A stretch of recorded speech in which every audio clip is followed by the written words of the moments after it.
For those of you who are already there, Jo and I thought it might be quite fun, or quite necessary, perhaps fun's the wrong word, given the news that has just come out. While we're just waiting for people to join us, we thought we'd have a little tap on anxiety, because I'm feeling quite nervous, because this is the first time that I've done something like this, and just want to make sure that we're in the best possible state and place to do it. So, okay, Jo, over to you. I'm going to let you lead this. Okay. Just have a little talk, and then I'll introduce the live. I'm sure that lots of your people in your group know about tapping, and they've done a bit of it or seen you doing some tapping in your group. So we'll just kind of crack right on, and everyone just follow along and repeat after me. You can do it in your head or out loud, that's fine. But if you just tap on the side of your hand, it's a tuning in point, soft spot on the side of your hand. And we're just going to tune in with our feet on the floor. Take a big breath. And accept the problem. So even though there's all this uncertainty in the world, I accept who I am right here, right now. And then we're just going to tap around the points. All that uncertainty. All that uncertainty. We live in an uncertain world. Uncertainty coming out of the telly every day, portrayed in the media, our uncertain world that we can't control. Big breaths under the arm and inside the wrist. And then we're going to do each finger in turn, so just the side of our nails, all of that uncertainty. I don't need to control it today. I can let flow and be creative and happy. Just go around one more time, big deep breath. I don't have to fight this uncertainty. I can go with the flow. It's my choice to relax and enjoy today, just in the moment. Big breaths, little fingers again. There we go. Let it go. There we go. And then put our hands across our chest, feet on the floor, and a big deep breath in through our nose and out through our mouth.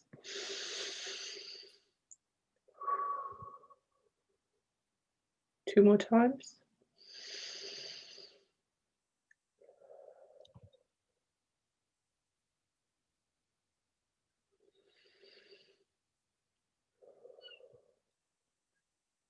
There we go, all calm.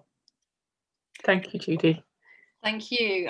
There was a bit of a lag in the timing, so I'm a bit behind you. I hope that people were able to follow. I hope they were watching you and not me, because I was. Yeah, I think so. Yeah, there's a few people online, so that's nice. So. That is. So let me start then.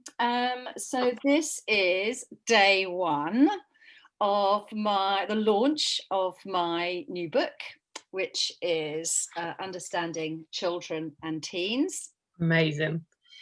The reason that I'm having to do a Facebook Live book launch is, of course, because of the pandemic, which means that instead of doing the usual sort of being in a bookshop bit where you invite customers of the bookshop, you talk about your book and you do a book signing, none of that's possible. But having said that, I'd really love it if people could support their bookshops, because it's going to be a difficult time. So if you could buy my book from a bookshop, that would be super good. I'd really appreciate it. Other than that, you can buy a signed copy from me, or of course you can go to Amazon.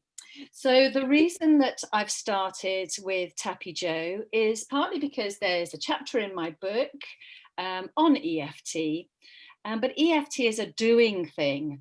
It's a practical skill, it's a practical technique that is brilliant to share with your children, to share with each other, to share as a family, for teachers as well. And this is where Tappy Jo is the expert.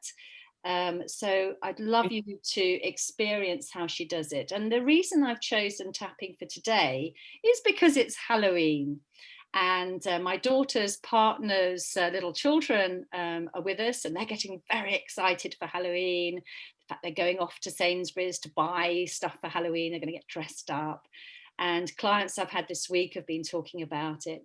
And the sort of Halloween, the theme really is trick or treat, isn't it? And trick isn't so great. Treat, yeah, yum, usually edible. So there's sort of, it could be one, could be the other. There's the element of uncertainty. And a lot of children really struggle with uncertainty and change. And I think we do too, especially in these times. So you'll find in the book there is a chart to show you the tapping points, and you'll find some people have different tapping points. So don't worry too much if Jo takes you through slightly different tapping points, because she works in schools and she works with children in schools.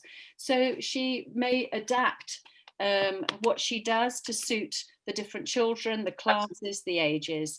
So I'm going to hand over to her, my expert for the day, and she'll introduce herself and talk you through EFT tapping. Over to you, Jo. Thank you, Judy. Morning, everybody.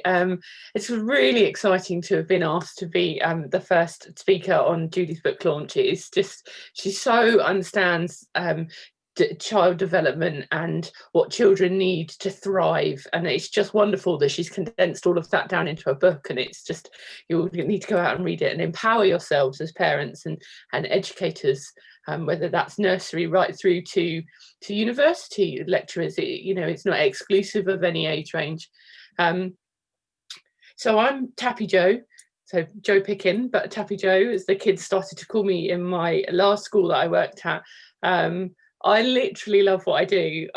I light up when I work with kids. I have, in a previous life, was a teacher for nearly 20 years, and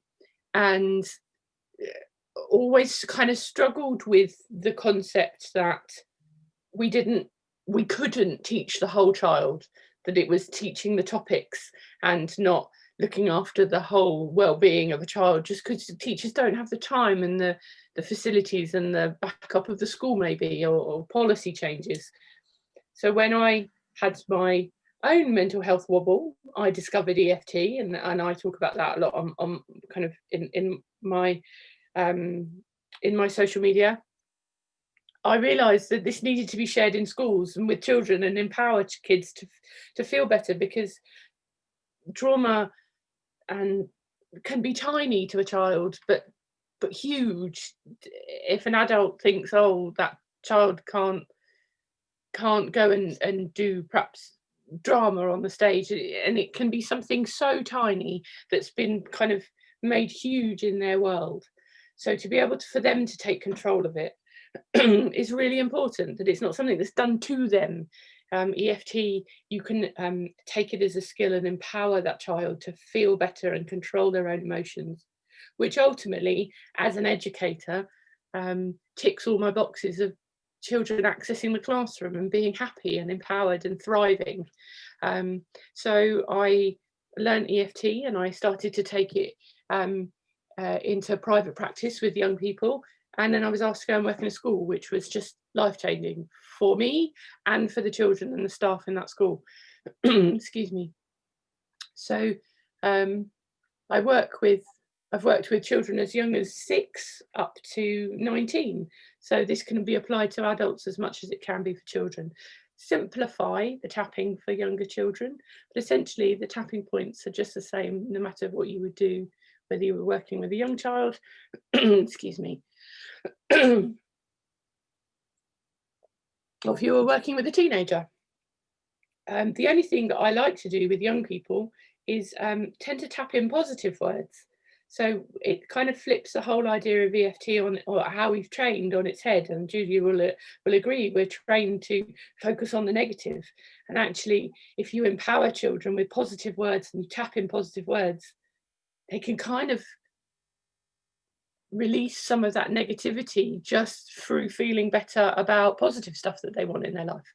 So that's what I'm going to do today. I'm going to kind of turn it on its head, because you will have possibly seen Judy tapping on negative issues, and we can, and I just did that just earlier on at the beginning of this session, but we're going to tap in some wonderful words, some words that can make you feel amazing. So if we choose 3 words, and we're just going to tap those in on all of the tapping points, and you can follow along. And I've just done a little bit of tapping for those of you that were here earlier, but if you can follow along and repeat the words after me, it'd be really lovely. So we're going to tune in to the side of our hand, and we're going to tap in 3 words, and those 3 words are going to be brave, kind, and amazing.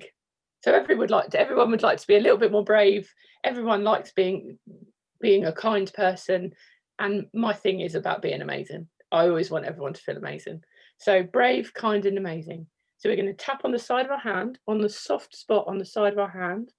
Sometimes it's called, I'm not sure if Judy calls it the karate chop point in her book, but yeah, so it's sometimes called the karate chop point. So using any amount of fingers, it could be 1, 2, or 3, that's fine. On either hand, doesn't have to be one or the other. I tend to tap with my right hand. So tapping on the side of your hand, we're going to accept the problem.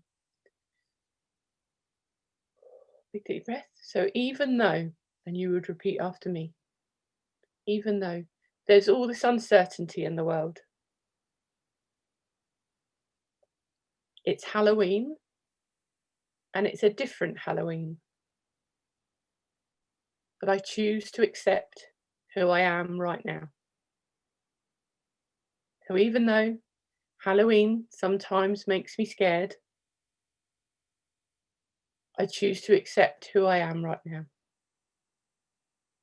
All this uncertainty in the world makes me scared. I accept who I am right now. And then we're going to tap in some of those brave words. So, I'm so brave. I am full of joy.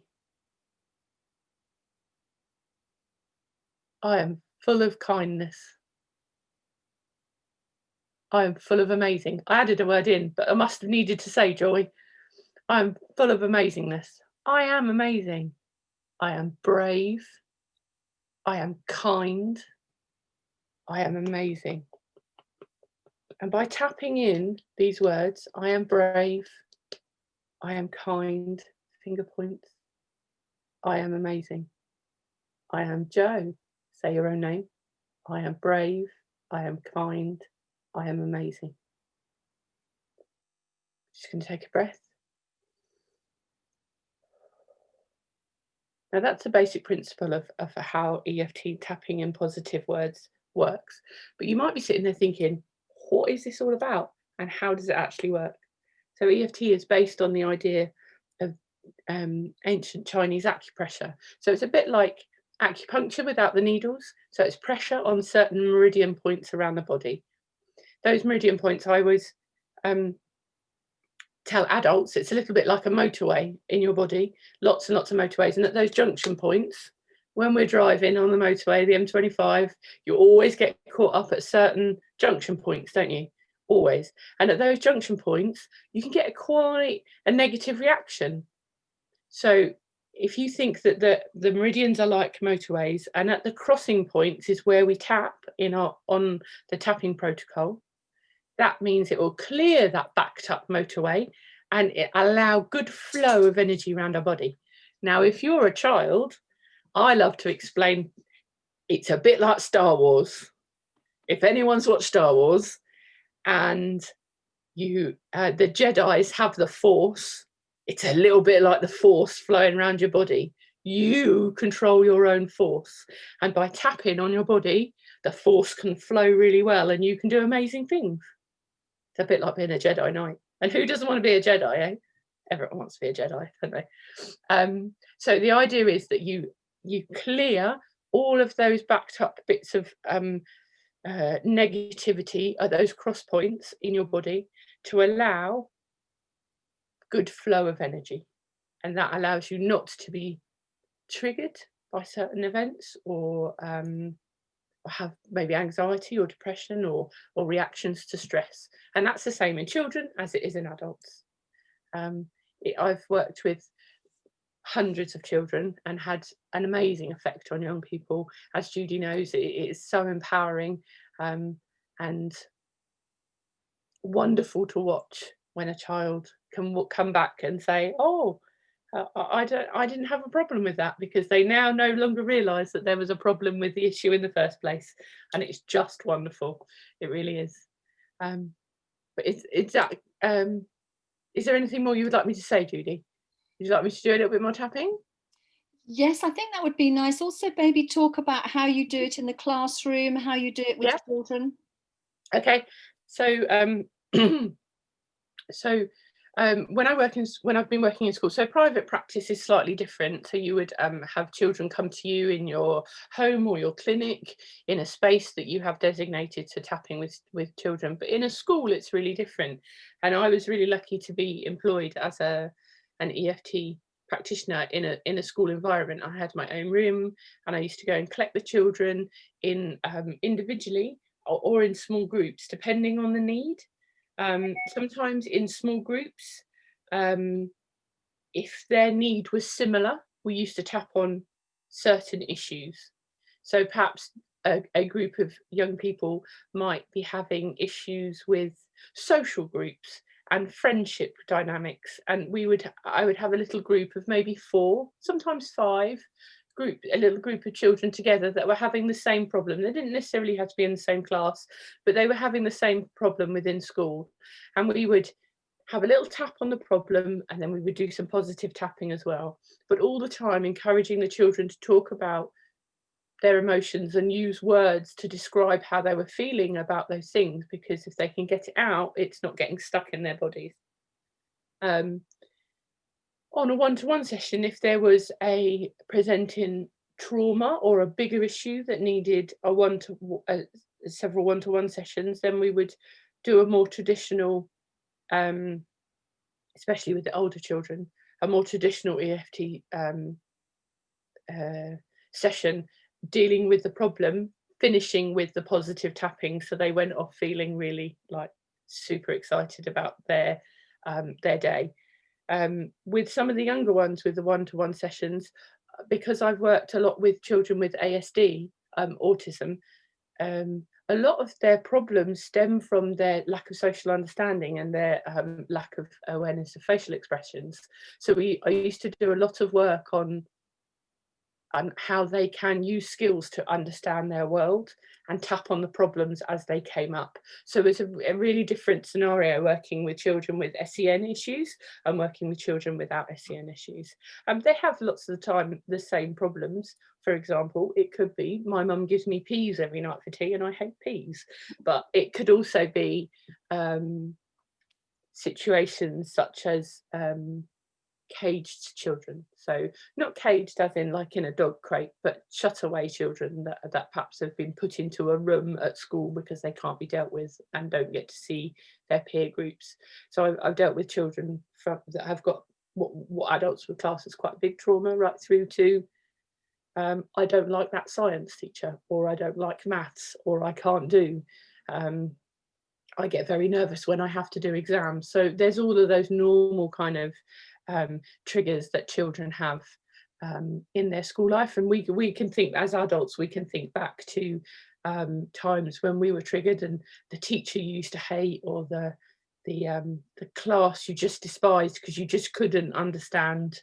For me, it was maths and spelling. It just didn't.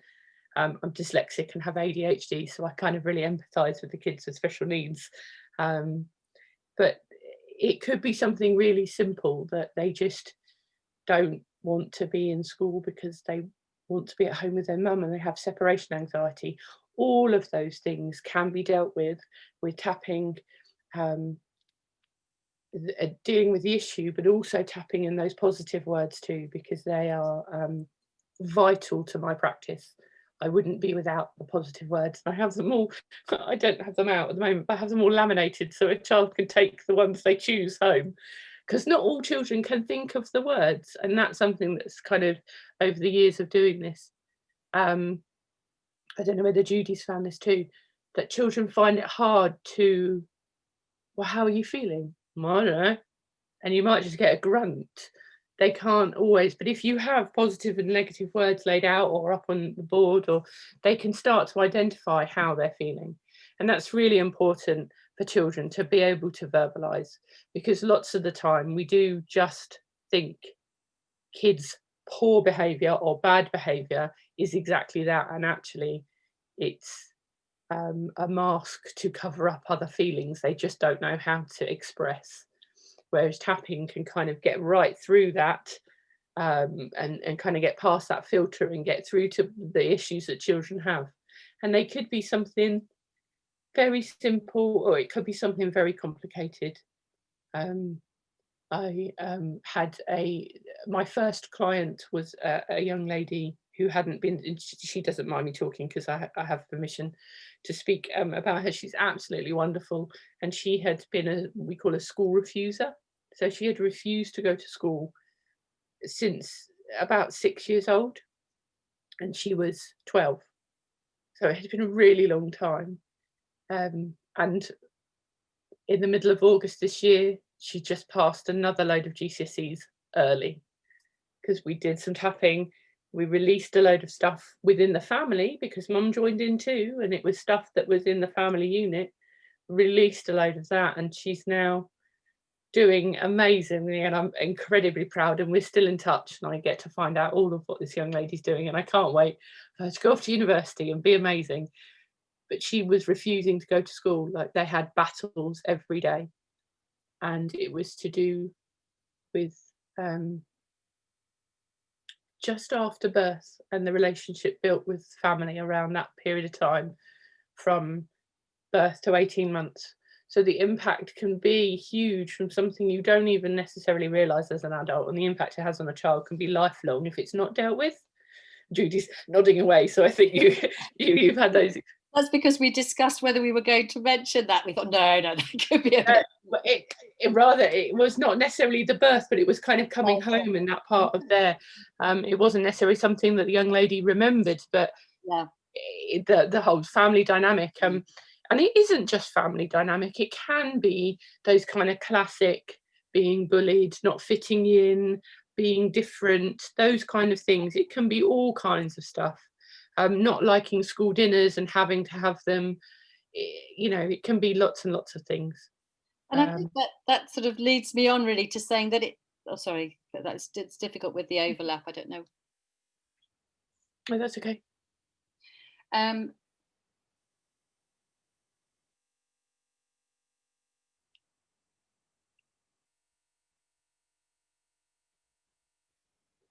I'm not sure whether Jo's speaking at the moment. I don't want to talk over her.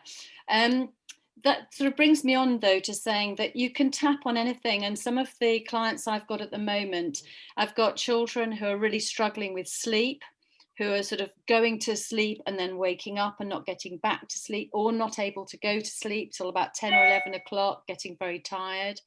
Also children who are having trouble with sort of constipation, not being able to go to the toilet, school refusers, as Jo was saying, and simply overwhelm.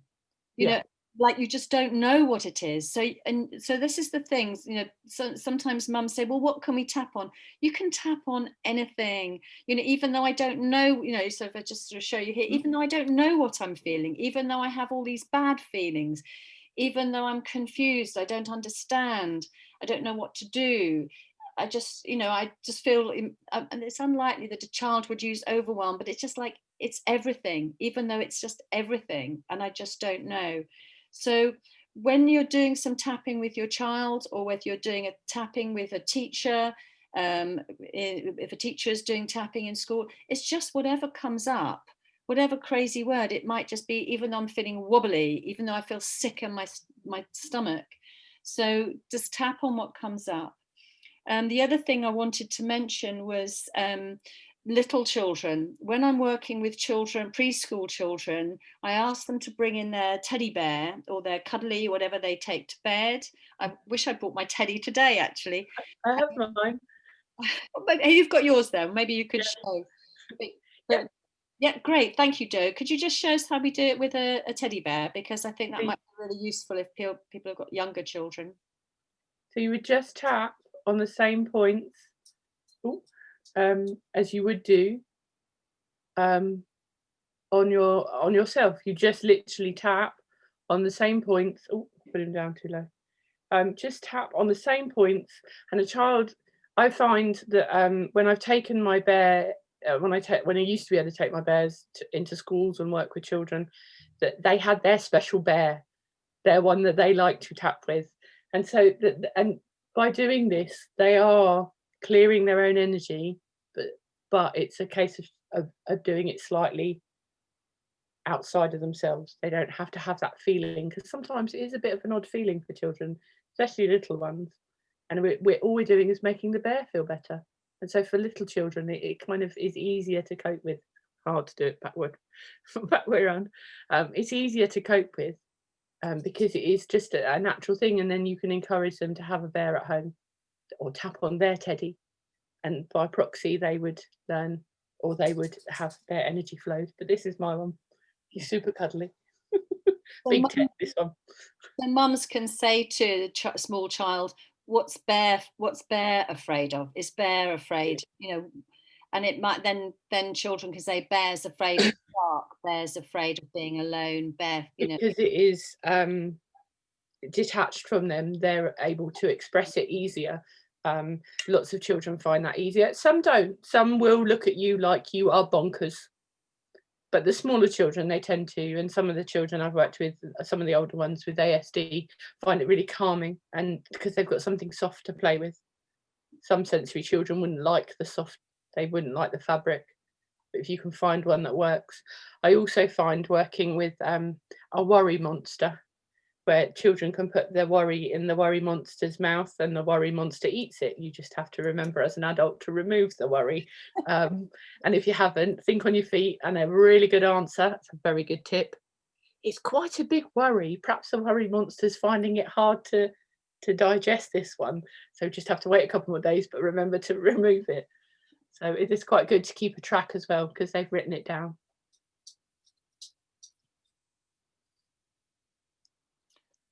Okay, so I think I can talk now. It's hard to know whether Jo's still talking because I can still see her lips moving. Okay, so we're coming to the end now, a few minutes before 10 o'clock. So what I just wanted to remind you to do is, if you'd like to enter your name for the prize draw that's going to be held on the actual book launch day, which is November the 9th, please could you put your email address in the comments below, or you can send me a direct message with your email address and ask me to put it in the prize draw. There's going to be signed copies of my book, surprise, surprise. But there's also things from some of our other speakers. So Wendy Wu, who's speaking to us tomorrow about the mood stars. There's a set of mood stars. Olive Hickmott, who's speaking to us about learning difficulties, which I hate that expression, but using NLP, particularly for visual spelling, visual learners.